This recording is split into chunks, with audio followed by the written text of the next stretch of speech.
না এটা কিন্তু ওই ইন্টারভিউ না। না মানে আমাদের তো এখন দেখা যাচ্ছে যে সবাই মোবাইল গেমস নিয়ে ব্যস্ত, মানে অ্যান্ড্রয়েড গেমস।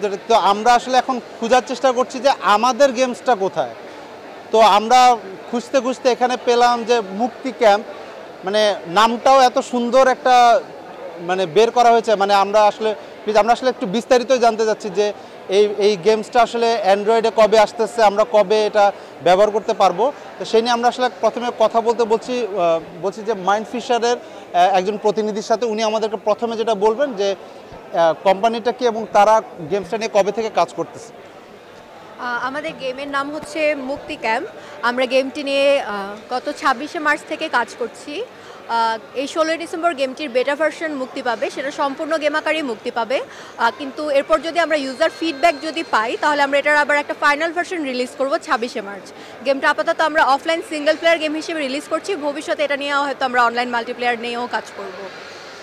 আমরা এখন জাস্ট একটু টেকনিক্যালে যাই, মানে এই কাজটার পেছনে কারা আসলে আছেন এবং এটা প্ল্যাটফর্ম এবং অন্যান্য বিষয় আমরা একটু জানবো ভাইয়া থেকে। ভাইয়া একটু যদি বলেন। আচ্ছা, মুক্তি ক্যাম্পটা যারা করছে, আমরা আমাদের কোম্পানির নাম মাইন্ডফিশার। আমাদের বর্তমান টিমে মোট 30 জন আছেন। এর মধ্যে বিভিন্ন ইউনিভার্সিটির সবাই আছে, যেমন আমাদের আর্টিস্ট টিমে চারুকলার মানুষ আছে, আমাদের ডেভেলপার টিমে দেখা যাচ্ছে আহসানুল্লাহ সিএসসি ডিপার্টমেন্টের অনেক মানুষ আছে, আমাদের ব্র্যাকের ইউনিভার্সিটির মানুষ আছে। এবং আমরা এটা 5 মাসের মধ্যে ডেভেলপ করার চেষ্টা করছি এবং আমাদের এই গেমটি 16 তারিখে রিলিজ হবে, বেটা ভার্সনটি রিলিজ হবে। আর আমরা এখানে আপাতত আমাদের যে বেটা ভার্সনের বর্তমান যে লুক অ্যান্ড ফিল, এটা সবাইকে দেখাচ্ছি, তাদের ফিডব্যাক নিচ্ছি। আমরা তো চারুকলার লোকজন আছে, আমাদের মধ্যে চারুকলার লোকজন আছে। আমাদের যে সিনিয়র 2 জন আর্টিস্ট আছে তার মধ্যে একজন চারুকলার, আর জুনিয়র একজন হচ্ছে জাহাঙ্গীরনগরের একজন, 3 জন আছেন। আর ড্যাফোডিল ইউনিভার্সিটি আমি আছি, আর আরও একজন আছে। তো এভাবেই কাজ চলছে আপাতত। এখানে সবচেয়ে বড় যেটা, যে আমরা গেমস বা কিছু তৈরি করতে গেলে আমরা সবসময় অ্যাস্থেটিক ব্যাপারগুলোকে আমরা ইগনোর করি, ঠিক আছে? তো এখানে কিন্তু যারা কাজ করছেন তারা জানেন যে অ্যাস্থেটিক ব্যাপারগুলোতে আমার একদম রিলেটেড পিপলগুলোকেও সাথে রাখা দরকার। তো সেই দিক দিয়ে মানে মুক্তি ক্যাম্পের আমরা আশা করছি অনেক ভালো একটা ভার্সন পেতে যাচ্ছি। এখনও এটার মূল ভার্সন আসেনি, বেটা ভার্সনটা আসবে আমাদের 16 ডিসেম্বর, না 16 ডিসেম্বর পূর্ণাঙ্গ গেমটা আসবে 16 ডিসেম্বর। এবং এরপরে মানে আপনাদের ফিডব্যাকের উপর বেস করে আসবে ফাইনাল ভার্সনটা। আমরা এখন জানবো যে প্রচারের ব্যাপারে আপনারা কি করছেন, আপনি একটু যদি বলেন।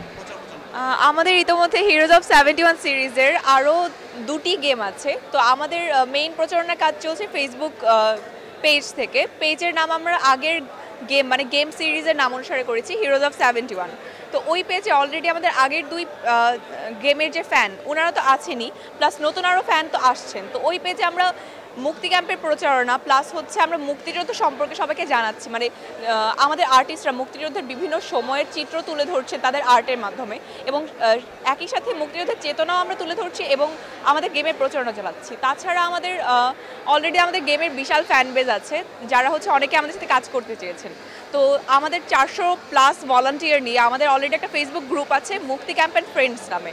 তো আমাদের আরও অনেক ভলান্টিয়ার আছেন, ভলান্টিয়ার অনেকেই হতে যাচ্ছেন। তো আমাদের টোটাল হচ্ছে ভলান্টিয়াররা নিজে থেকেই আমাদের গেমের প্রচারণা কাজ চালাচ্ছেন। তো এইভাবেই এগিয়ে চলছে মুক্তি ক্যাম্প। আরও অনেক ভলান্টিয়ার আসবেন, আরও অনেকেই হেল্প করবেন। তো আশা করি গেমটা সফল হবে। মানে আমরা তো চাচ্ছি যে বাচ্চারা যাতে যত কম গেমস খেলে, অ্যান্ড্রয়েডে না থাকে, ঠিক আছে? কিন্তু যদি আপনি এটা এড়াইতে না পারেন যে গেমস খেলছে কিন্তু আপনি পারছেন ওকে থামাতে, তাহলে মুক্তি ক্যাম্পই খেলান ওকে দিয়ে, ঠিক আছে? আমার দেশের তৈরি গেমসই খেলান, মানে অন্তত কিছু হলেও তো কোনো দিক দিয়ে একটা লাভ তো আছে। ধন্যবাদ।